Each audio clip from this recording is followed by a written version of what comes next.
some truths don't surface, they rise. If the dark speaks to you, if something in these confessions feels too familiar to ignore, then you have already been invited. Take your place among those who listen. Leave your mark where the water meets the wall. Summon the next signal so it finds you when the hour is right. And if the levels have ever changed where you live without explanation, whisper it back. The reservoir is patient, but the Masquerade does not wait forever. I don't monitor the reservoir anymore. I need to say that first, because I want you to understand that what I'm about to tell you comes from someone who walked away. Not cleanly, not without cost. But I walked away, and in the 11 months since, I have not stopped checking the numbers. Not the reservoir's numbers. My own, my water bill, my blood pressure logs, the rain gauge I bolted to my porch railing 3 days after I left Braden County. I check these things because I need to know that measurement still belongs to me. That I am still the one reading, and not the one being read. The job title was Water Resource Monitor, Level 2. That's the official classification from the Braden County Public Utility District, which oversees municipal water for a cluster of small towns in the hill country of South Central Virginia. The district serves about 11,000 people across 4 incorporated towns and maybe a dozen unincorporated communities spread through the hollows and ridgelines west of the Blue Ridge. The reservoir, Graver Reservoir, built in 1951 on a dammed tributary of the Staunton River, is the primary supply. There's a backup well field near the treatment plant, but Graver is the source. Has been for over 70 years. My job was straightforward, or it was supposed to be. I drove out to the reservoir 3 times a day, 6 a.m., 2 p.m., and 10 p.m., and recorded water levels at the monitoring station on the dam. I also maintained the telemetry equipment, the rain gauges at 3 feeder stream locations, the automated turbidity sensors, and the overflow spillway instrumentation. Between readings, I was stationed at the utility district's field office on Route 715, a converted ranch house about 4 miles from the dam. There was a desk pushed against the east wall, beneath a window that hadn't been opened in years, a 2-way radio mounted beside it, with a curled cord yellowed to the color of old teeth, a filing cabinet holding 40 years of logbooks, and a coffee maker so aged its heating plate had warped, leaving every pot tilted slightly to the left. The mug tree beside it held 5 ceramic mugs. Only 2 were ever used, mine and Dale's. The other 3 had coffee rings inside them, darkened the color of dried blood, and nobody moved them, and nobody washed them, and I never asked whose they had been. Some objects in a workplace carry the specific weight of the people who left them, and the weight is a kind of answer you learn not to request. My supervisor was a man named Dale Elmore, who had held the monitoring position for 19 years before moving into the district coordinator role. Dale hired me. Dale trained me. Dale is the one who told me, on my 3rd day, that the logbooks in the cabinet were not complete. He didn't say it ominously. He said it the way you'd mention that one drawer sticks, or that the bathroom lock doesn't catch. A practical disclosure, he said. The books from 94 to 99 are in the cabinet. Everything before, that's in the vocasement of the district office, downtown. And there's a gap, 79 through 83. Those books were pulled a long time ago, and nobody's brought them back. If anyone asks, they're being digitized. He smiled a little when he said it. Not a warm smile. The kind of smile that seals something shut. I watched him turn back to his desk and pick up his pen, and continue writing as though the sentence had concerned the weather and I understood without being told that the subject was closed. I didn't ask about the gap. Not then. I was 31, recently finished with a master's in environmental science from Virginia Tech, and Braden County was my first real posting after 2 years of contract sampling work for the state DEQ. I wanted stability. I wanted a place to be competent and quiet. The reservoir gave me that. For the first 4 months, the work was exactly what I expected. You drive out. You read the staff gauge. You log the number. You check the telemetry against the manual reading. You note precipitation, air temperature, wind speed. You inspect the spillway. You file your report. You come back 8 hours later and do it again. The numbers behaved. They did what water does. Rose after rain, dropped in dry spells, responded to the seasons with the ponderous patience that large bodies of water have.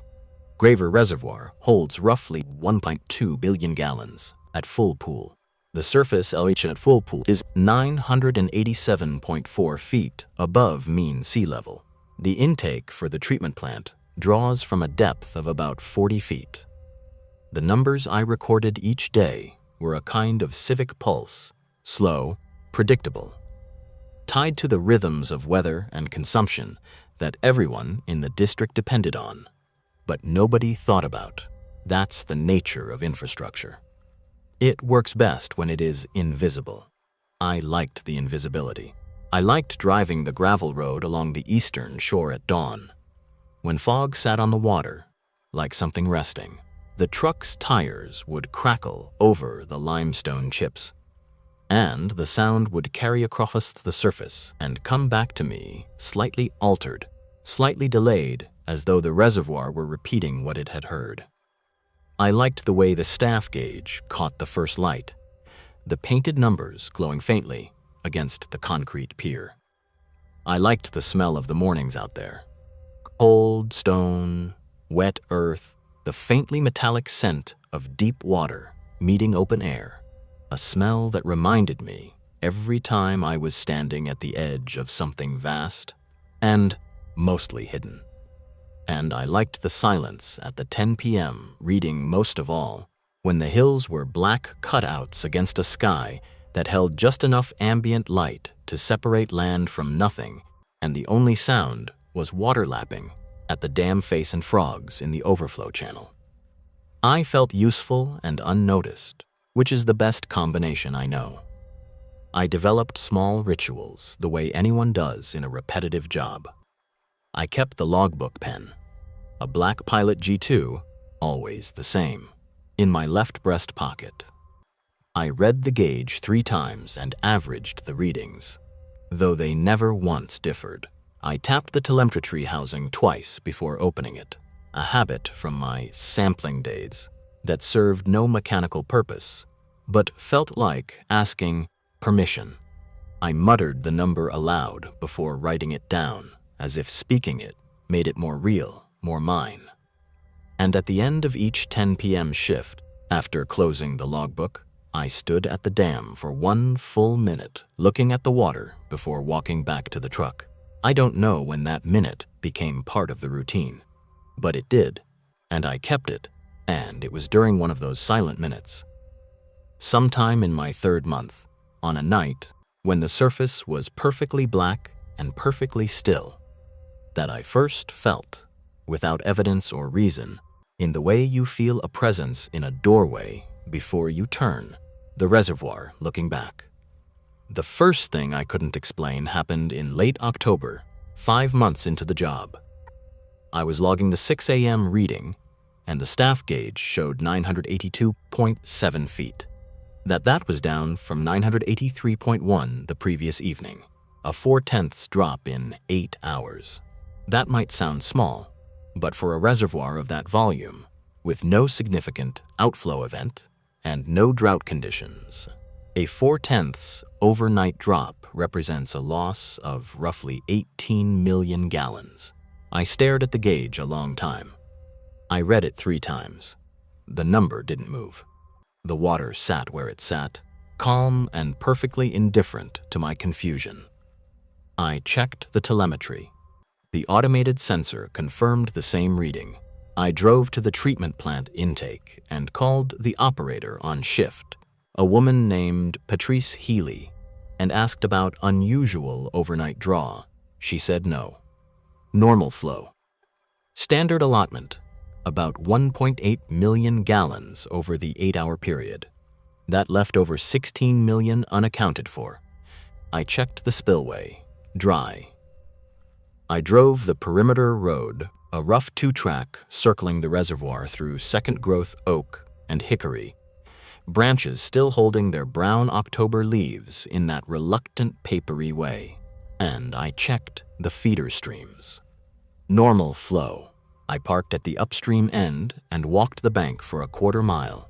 Ground soft, air, carrying the sweet decomposing smell of late autumn, looking for any breach or undocumented discharge point.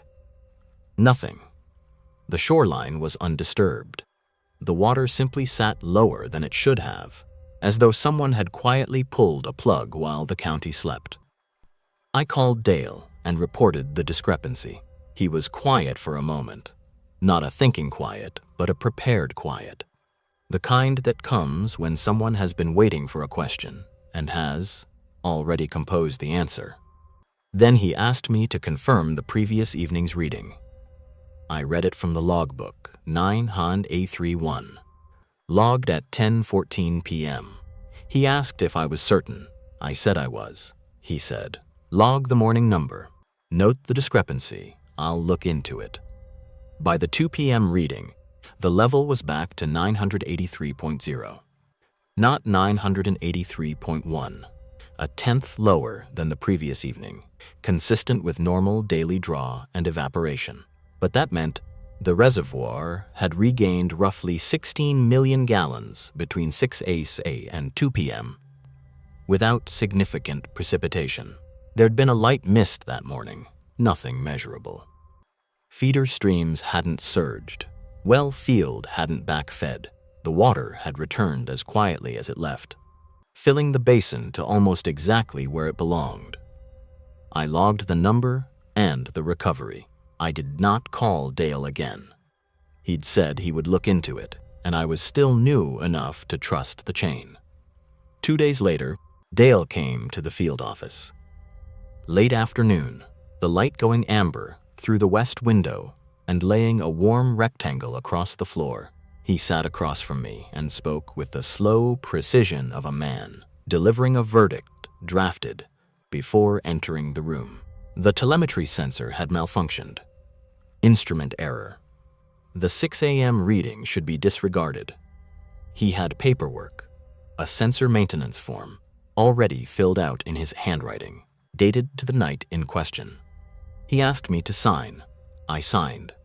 The form went into the file, and the 16 million gallons that vanished and returned became a footnote about a faulty pressure transducer.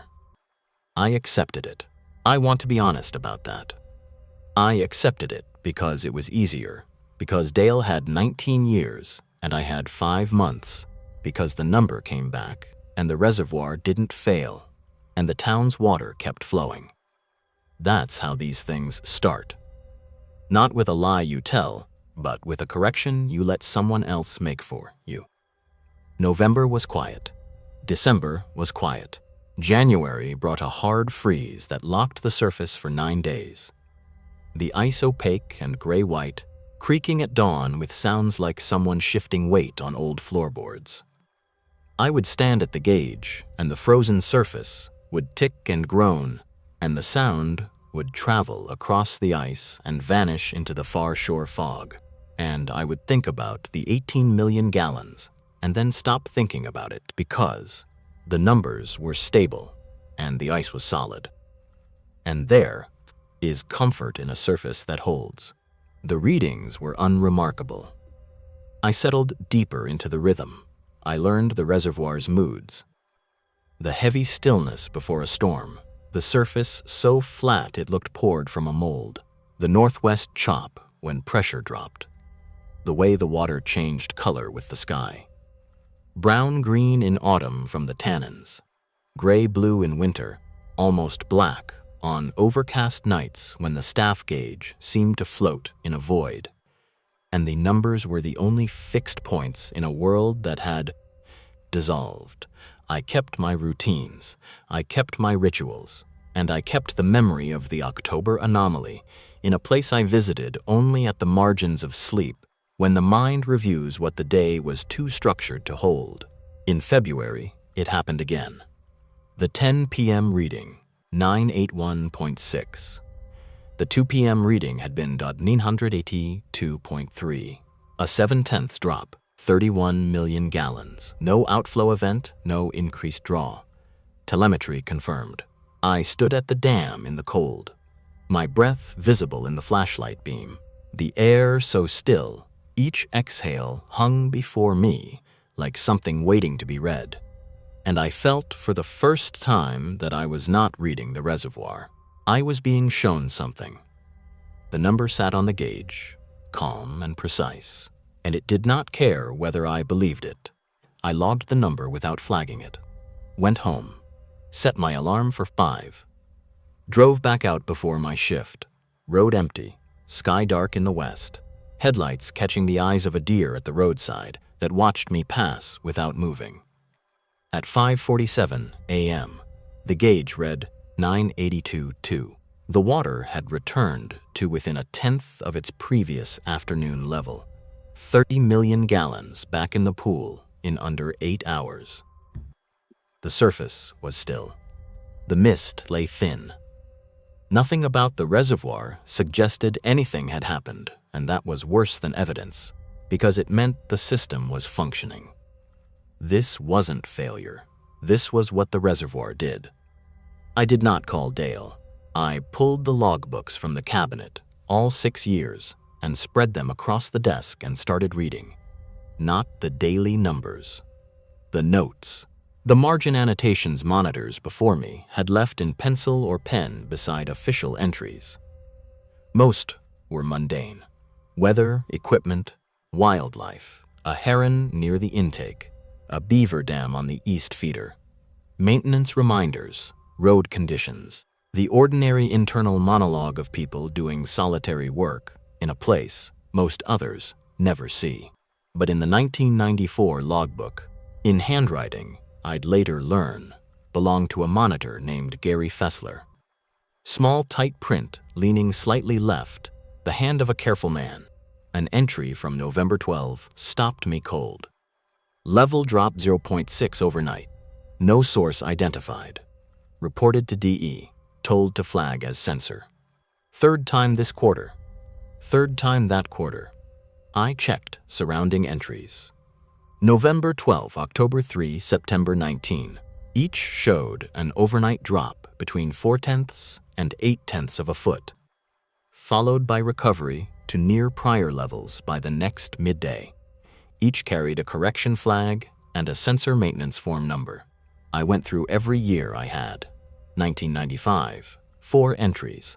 1996, 3. 1997, 5. 1998, 6, clustered November through February. 1999, 2 in January, then new handwriting. R. Kimball, loose and hurried, and no anomalies for the remaining 11 months. Either the drop stopped or Kimball learned not to record them. What stopped me was the pattern. Every anomalous entry across 6 years fell between the last week of September and the first week of March, cold season. And every one occurred on a night when the air temperature dropped below 38 degrees. Not roughly. Not most of the time. Everyone. I charted it on a yellow legal pad. 23 anomalous drops. 23 recoveries. 23 sensor maintenance forms. 23 repetitions of the same institutional explanation. Applied to a phenomenon that recurred with the regularity of respiration, and the gap, 1979 through 1983, where the logbooks did not exist. The books being digitized. The books nobody had returned. I did not bring the chart to Dale. His answer was already pre-signed on a form in a filing cabinet, waiting for my name. Instead, The following Saturday, I drove to the Braden County District Office downtown. Brick building on Peach Street, sagging gutters, a flag always slightly tangled on its rope. The basement was accessible through a side entrance, a metal door whose pushbar stuck and then gave with a sound like a held breath releasing. My badge opened the lock. The stairwell smelled of concrete dust and old paper. The particular scent of rooms where temperature and light are considered luxuries. Fluorescents at the bottom stuttered on tube by tube, each buzzing to life with faint reluctance. The Water District's shelving held bankers' boxes, going back to 1958. I found the 60s, cracked and water-stained. The 70s, 1975 through 1978. The shelf where 1979 through 1983 should have been was empty, not cleared, empty in a way that suggested nothing had ever rested there. No dust outline, no label residue, no shadow marks. The shelves on either side held their decades in sagging boxes, leaning together like tired commuters, and the gap sat between them like a tooth. The mouth had grown around, and the tongue had learned not to touch. I almost left, almost decided the gap was bureaucratic negligence. 40-year-old logbooks, lost for any of 100 boring reasons. I stood under the fluorescent hum and reminded myself I was a scientist. I knew apophenia. 23 points across 6 years could be noise in Pattern's clothing. But I pulled 1978 instead, last year before the gap. Final entry, December 29, written by a monitor named William Tull. The handwriting was different from his earlier pages. Shakier, scored into the paper, the pen pressed hard enough to nearly tear through. Level down 1.4 overnight, largest yet. DE says wait for spring. I am not comfortable with this directive. Spoken to PH at the plant. She confirms draw was standard. Something is using the reservoir. I don't know what that means, but I am writing it here because I don't know where else it will be allowed to remain. DE, Dale Elmore, already coordinating in 1978. Already issuing the same instruction he gave me 46 years later. PH, Patrice Healy, still at the plant, still confirming standard draw. Still the calm, practiced voice you reach when the numbers stop making sense. I'd called her myself in October and received the same answer she gave William Tull. Same tone, same absence of alarm. I sat on the basement floor with the logbook open on my knees and felt the building settle in a way that wasn't architectural. It was temporal. I was sitting inside the same institution that had been managing this for longer than I'd been alive. The fluorescence hummed with a faint irregularity. I couldn't time, but couldn't stop noticing, and I was cold, colder than the basement warranted. And I became aware of a sound I'd been hearing for several minutes without registering. Water, somewhere below or beside, on or inside the walls. Not the rush of an active line, a pulse, low, rhythmic, like something drawing in and letting go. There was no plumbing on that level. I'd reviewed the plans during orientation. Dry storage.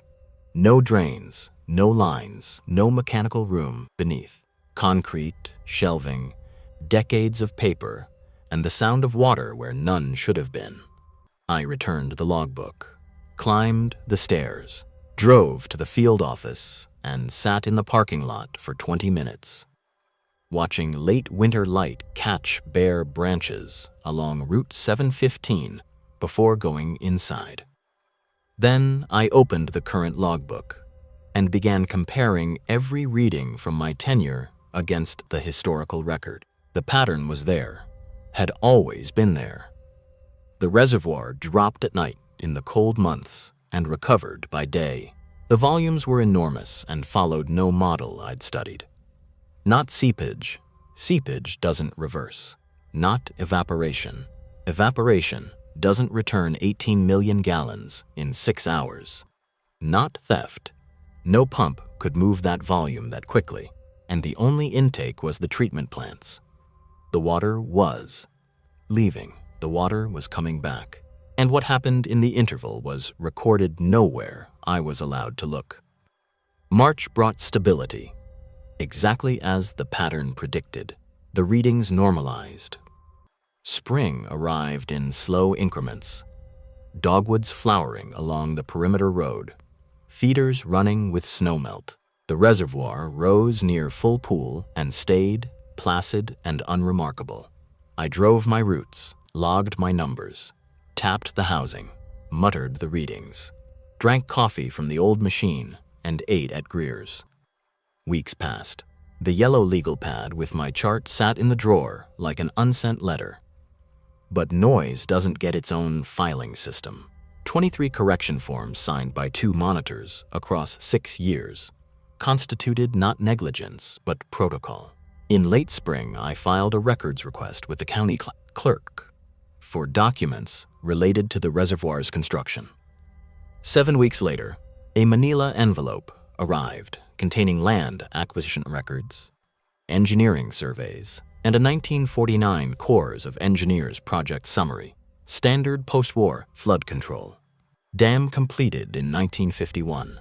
Pool filled over 2 years. Ordinary, but clipped to the back of the engineering survey, as though someone had neglected to remove it before copying. A single sheet of Board of Supervisors letterhead, dated August 15, 1950, addressed to the Corps District Engineer. The board wishes to confirm that the agreement regarding Lot 7 of the inundation zone has been satisfied per the terms discussed at the closed session of June 3, 1950. The structure and its contents will be submerged as planned. No salvage or relocation is requested. The board considers this matter resolved and requests that it not be referenced in the final project documentation. Lot 7. I turned to the acquisition records. Every inundation parcel was listed: owner, acreage, value, disposition. 22 lots. 1 through 6, 8 through 22. Lot 7 did not appear. Not listed, not appraised, not assigned an owner. It existed only in the board's letter, which asked that it be erased. There is a building at the bottom of Graver Reservoir that was never supposed to exist in the public record. 2 evenings at the county library's local history room. A small alcove with a microfiche machine smelling of warm dust and 3 cabinets of donated materials. I pulled 1940s plat maps, paper soft at the fold lines. The valley that became the reservoir had held a creek, a few farms, a church, a schoolhouse closed before the war.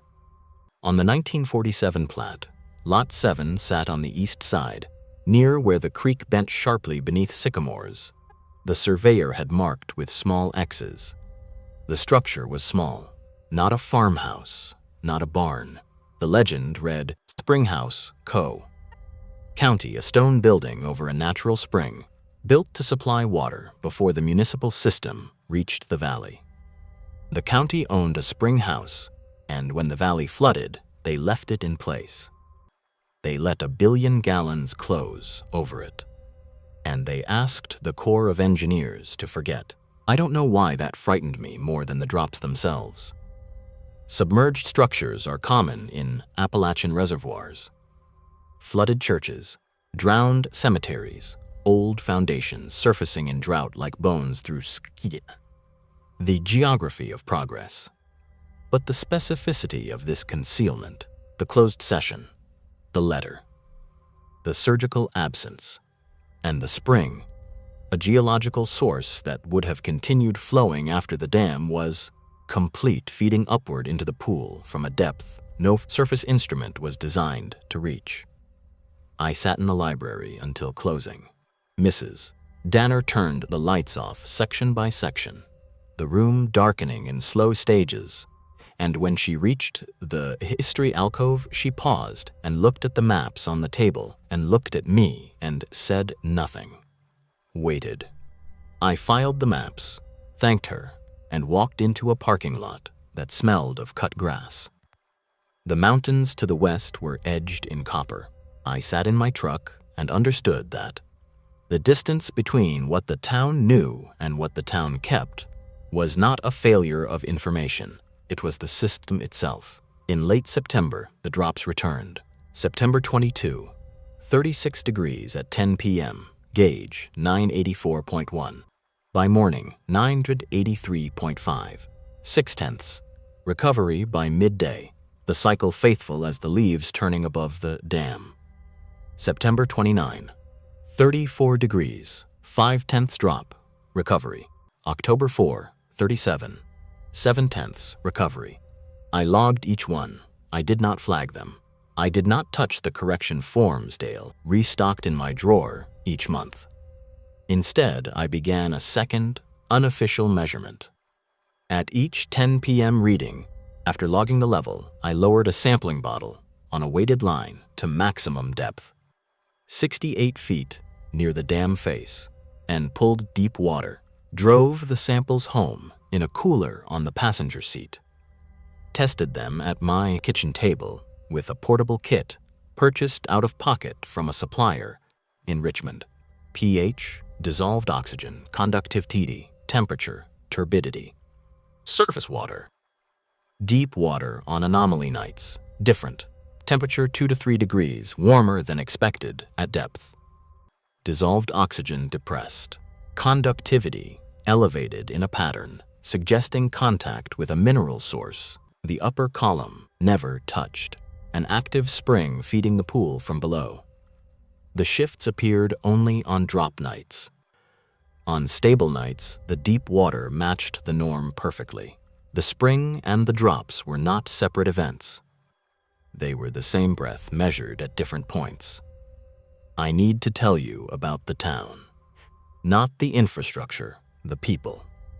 Braden County is a place where residents know their own rhythms so intimately that disruption registers as sensation before it reaches thought. The woman at the post office feels weather turning in her knees. Virgil at the hardware store, tall and quiet in his canvas apron, knows which farms are failing before the farmers do, because he watches what they buy and what they stop buying. County workers, clerks, road crew, utility staff, carry knowledge that has never needed the shape of words. They hold it the way old houses hold drafts. Structurally in places you notice only when you stand still long enough. I started listening differently.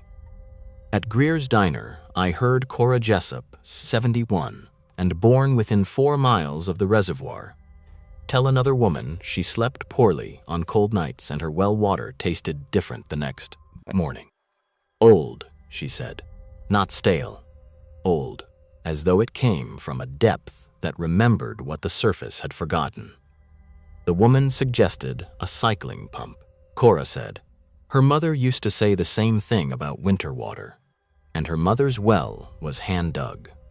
I heard Tommy Reich, the co-op driver, mention that some mornings the reservoir sat visibly lower and a heavy fog rose from a single point on the eastern shore near the old feeder inlet, spreading across the road like something reaching. He said it smelled like a basement. The man beside him nodded without looking up. In Braden, the strangeness was ambient. It was in the water.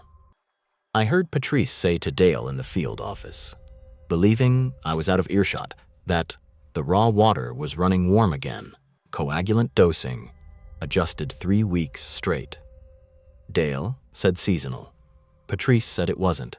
She said the seasonal correction was already applied, and this was layered on top, same as every fall since 1977, and she had flagged it in her annual report. 3 times, and each time the notation was removed before the report reached the state. Dale took his coffee and left. The screen door clapped shut. Patrice looked at me across the room with an expression that confirmed I now knew enough to be included in the silence. I almost went to her, but direct questions in Braden County felt like violations. People talked around things, They gave you edges. You assembled the shape yourself. And the shape I assembled was this. The reservoir contained something the town had agreed to keep submerged. The agreement was older than most people living under it. And the levels, the drops, the returns were proof the agreement was still active. Still breathing, October 19. Staff gauge at 10 p.m. 984.3. Air, 31 degrees. Stars hard and close. I logged the reading, pulled my deep sample, then I stayed. Engine off, lights off, the reservoir black and still. No wind. Hills darker than the sky, the water between them the darkest thing. A plane of absence I knew was water, only because I could hear it touching the damn face with a sound like patient fingers testing a door. 40 minutes of nothing unusual. Water on stone, a distant owl, engine cooling, my own breathing, which I became conscious of and then could not stop tracking. At 11:47 p.m., a sound rose from the water. Not a splash, not a surface event. Something from within, rising through 68 feet of depth and breaking into the night. I can compare it only to exhaling. A long, slow release, about 8 seconds, shaped. It had contour, it rose and fell. It came from the east side, from the direction of the old creek bend, from the approximate location of Lot 7. As the sound faded, I watched the gauge. White numbers on dark concrete, faintly luminous in starlight.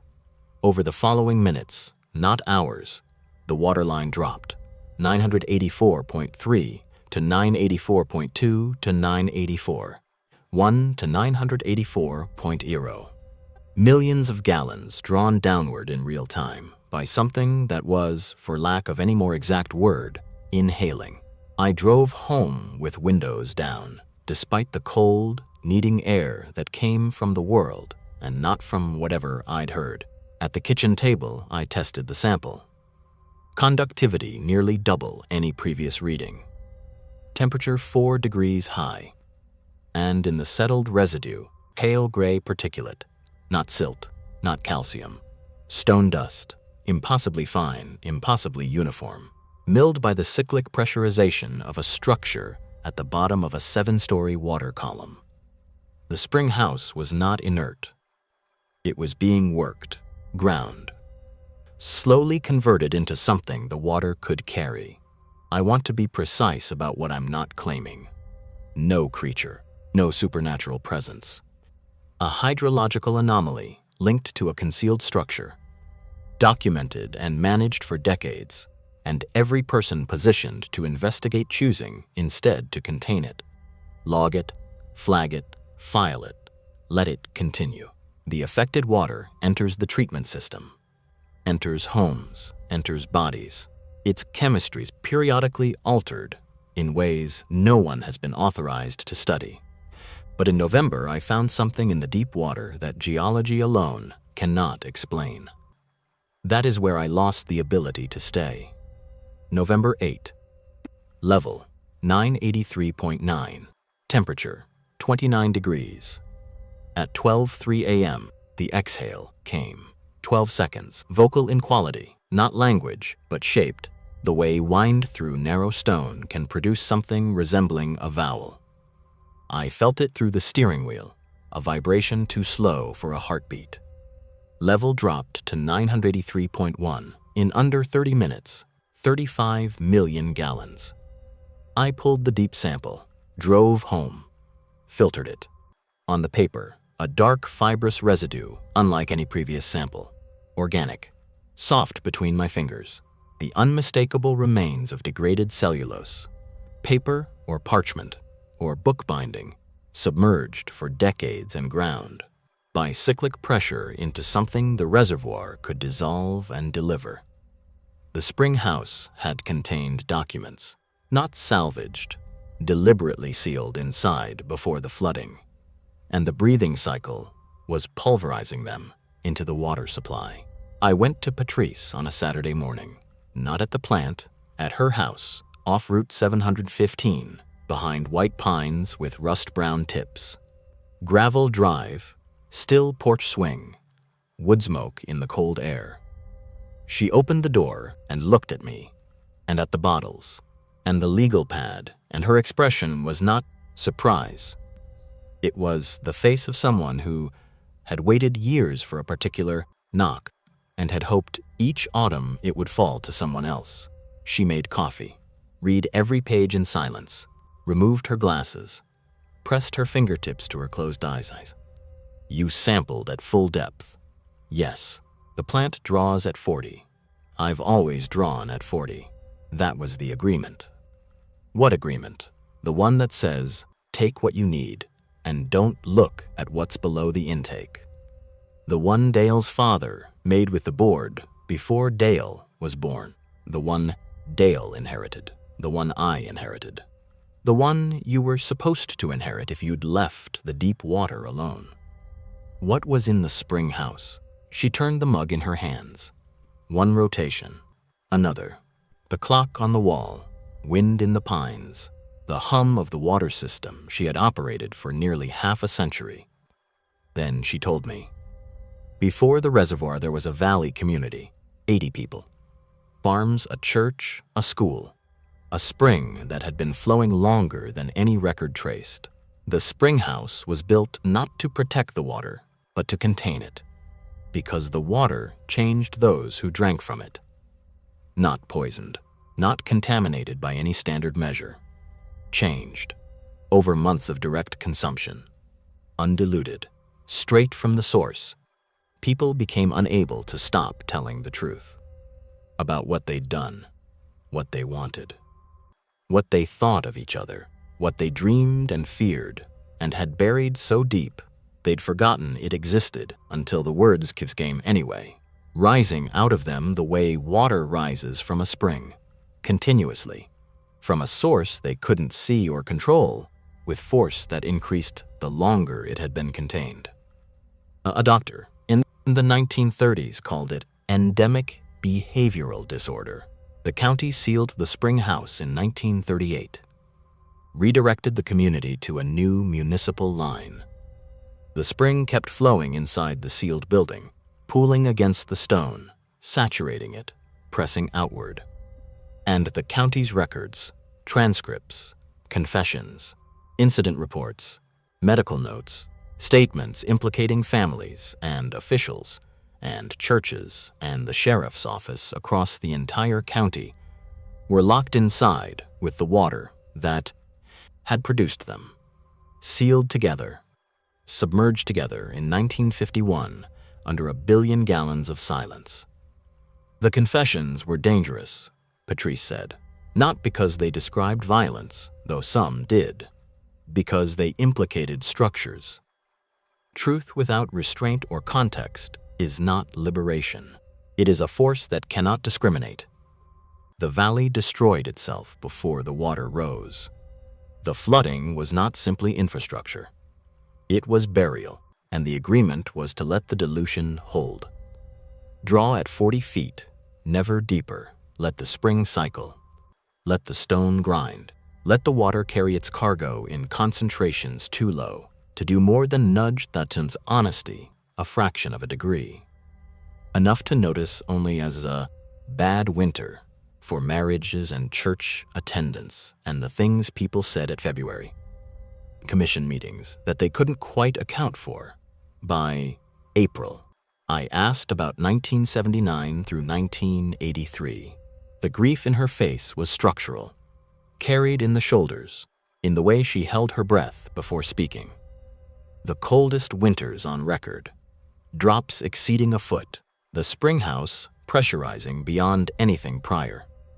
The treatment plant lacking the activated carbon filtration that wouldn't be installed until 1985, water reaching the taps that tasted sharp and old, like depth itself, and the town confessing, the sheriff's deputy describing in a public meeting what happened to the Garvin property in 1962. The church deacon reciting his arrangement with the county assessor during a Wednesday service. A school teacher telling her third graders, calmly and specifically, what she thought of their parents. 4 winters of it, The town tearing along seams nobody had known existed. The logbooks were pulled because they documented the correlation. The deepest drops aligned exactly with the worst episodes. The county couldn't destroy government records, so they sealed them. Not digitized, never digitized, hidden from anyone who might read the numbers and understand what they measured. "You've broken the agreement," Patrice said.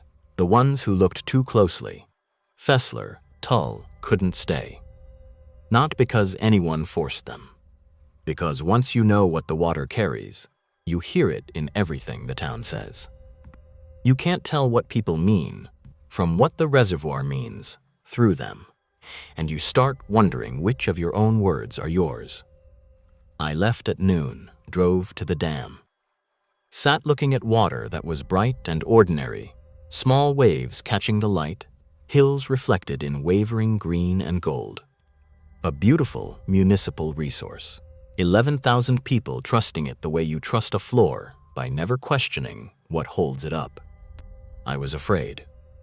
Not of the reservoir, of the 10 months I'd spent drinking from it.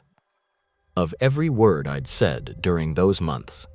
To Dale, to the woman I'd been seeing, to my mother on Sunday calls. And whether those words were entirely mine, whether the honesty I'd always considered a personal virtue was something the water had been amplifying, or producing, or replacing with a version of truth that served the spring rather than the man swallowing it.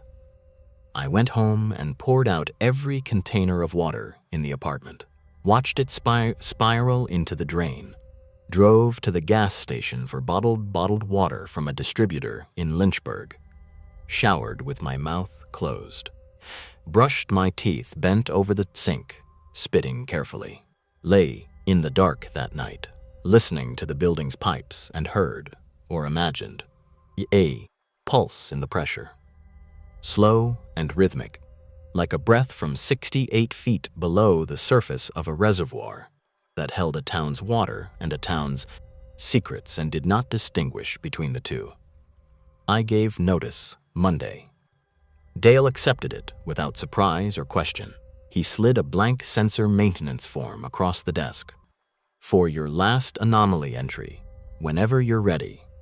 Patient voice, patient eyes. He had done this before. I signed, filed it, became part of the agreement on paper because the signature was the cost of a quiet departure, and I wanted quiet, and I wanted to believe the system would hold. Last reading, Tuesday, November 22, level 983.7, 33 degrees. Sky overcast, the reservoir invisible, just darkness where the hills ended and the sound of water began. I read the gauge 3 times, logged the number, turned off the flashlight, and stood at the dam. I thought about the spring house beneath me, 70 years of water and institutional silence wearing its walls grain by grain. The valley people who drank from the spring and lost the capacity to keep anything hidden. The county's choice, not purification, not removal, but dilution. Spreading the truth thin enough across enough people that no single confession could shatter what April might repair. I thought about 1979 through 1983. When the dilution failed, I placed my hand on the concrete pier, cold stone, water 4 inches below my fingertips, and I felt the exhale, not heard, felt, traveling through the dam, up through my palm, through my wrist. A vibration so low it lived at the border of sensation and imagination, and I understood. The reservoir was not broken or haunted or cursed. It was processing, cycling, breathing in the sediment of buried confessions, and breathing out a version dilute enough for the town to absorb without tasting. The reservoir was not the problem. It was the solution, the only one the county had ever found. And the only danger was someone reaching too deep, pulling up water too concentrated, too old, too honest, too close to the source. I took my hand from the pier, walked to the truck, drove away from Graver Reservoir for the last time. 11 months, Roanoke, second floor, near the hospital district. Railroad tracks and a grocery store. Clean consulting work where numbers mean what they say. Bottled water exclusively. My coworkers find it eccentric. I tell them I don't like city water's taste. A small lie. I notice how easily it comes, how different it feels from Braden County, where words always arrived faster than intention. I wonder whether this ease of dishonesty is my natural state, restored, or the absence of whatever the spring was doing to me for 10 months. Whether I am myself again, or whether the self I've returned to is the less honest version, and the man I was in Braden, too forthcoming, too exposed, too willing to say the thing that hadn't been invited, was closer to whoever I actually am. Beneath the surface, I maintain. I check the Braden County forecast every morning. Standing in my kitchen, bottled water in hand, watching a 10-day forecast for a town I no longer inhabit. When cold snaps come, below 38, I think of the breathing, the dropping, the grinding. I wonder what someone said at Greer's this week that they'll regret until spring. Whether the truth being spoken holds or dissolves, whether there was ever a difference. I think about the sealed logbooks, 1979 to 1983. Somewhere in a room I'll probably never find, holding not just water levels, but the record of the worst thing a community can endure. 4 winters, when no one could stop telling the truth. I think about what's in those pages. How deep the drops went, how heavy the water came back, what the town said, how long it took to silence again, and whether silence is the right word for what settles over a place that has heard too much and chosen to call forgetting the same thing as peace. I don't want to find those books. I need to say that clearly. But I know they exist. I know the spring house is still down there. I know stone doesn't last forever under cyclic pressure, and I know the entire agreement rests on one assumption: that dilution will always suffice, that the reservoir will always be large enough, that 11,000 people can metabolize the truth of a drowned valley without tasting the dose. But reservoirs shrink, droughts deepen, summers lengthen, infrastructure ages in ways maintenance delays, but never prevents, and the spring has flowed since before anyone thought to build over it. It knows nothing of the agreement, the intake depth, the carbon filters, the sensor maintenance forms in a cabinet on Route 715. It simply pushes, carrying what it carries, pressing against stone that was supposed to last forever and is instead becoming, grain by grain, part of the water it was meant to hold back. Last week, an email arrived from the Braden County Public Utility District. Mass notification, current and former employees. Subject line: Infrastructure Improvement Update. The district had received state funding to lower the treatment plant intake by 15 feet. Drought resilience, deeper draw. 15 feet closer to the spring house and the spring, and whatever remains of the records sealed inside in 1951. Construction begins in the spring. I read it 3 times. Sat at the kitchen table. Same table, the ring from a sample bottle still faintly visible on the wood. And thought about calling Dale, calling Patrice. What I would say, whether it would matter, whether the words I chose would be mine, or whether 10 months of that water had left something in me the way it left, residue in the bottles. Fine, persistent, invisible to any test I know, impossible to fully remove. I didn't call. I'm doing this instead, telling strangers. People with no connection to the town, no stake in the agreement, no reason to maintain 70 years of careful silence. I'm telling you, because you don't drink the water. You can hear this clearly and decide for yourself whether it means what I believe it means. The levels at Graver Reservoir drop every cold night, and recover every morning. And they have been doing this for at least 46 documented years, and probably 73, and the water that cycles through the drop carries the dissolved remains of confessions buried to protect a community from the weight of its own honesty. The system works. It has always worked. But the margin is narrowing. The intake is going deeper. The stone is getting thinner, and the spring does not know the meaning of enough. I monitor different things now. Rain gauges on my porch, my own water bills, the weather in a county I no longer live in. I monitor these things the way a person monitors a sound they heard once in the dark, not because they expect to hear it again, but because the silence that followed has a shape, and the shape is the exact dimensions of the thing that made the sound. The reservoir is patient. The spring is older than patience.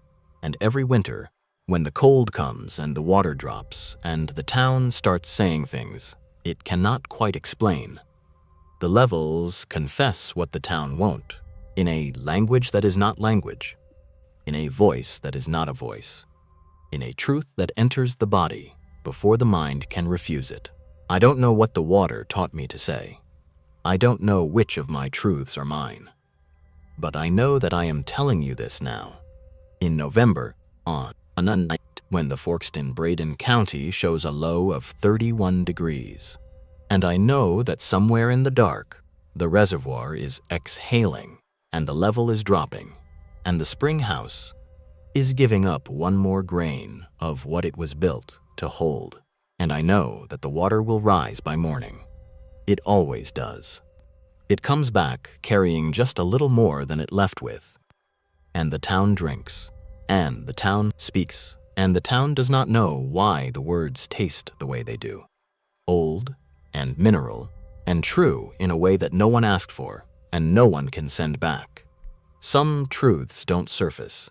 They are delivered, one sip at a time, one winter at a time, one confession at a time, until the stone is gone and the spring is open and the dilution is no longer enough, and the town finally hears, at full concentration, what the water has been whispering into it for 70 years. I don't monitor the reservoir anymore. But the reservoir, I think, has not stopped monitoring me. I still taste it sometimes, in the back of my throat, on cold mornings, when I say something honest before I meant to. A faint mineral sharpness, a depth I didn't ask for, a confession I didn't know I was making until the words were already in the air, rising the way water rises, carrying whatever it touched at the bottom back to the surface where it can finally, quietly be heard.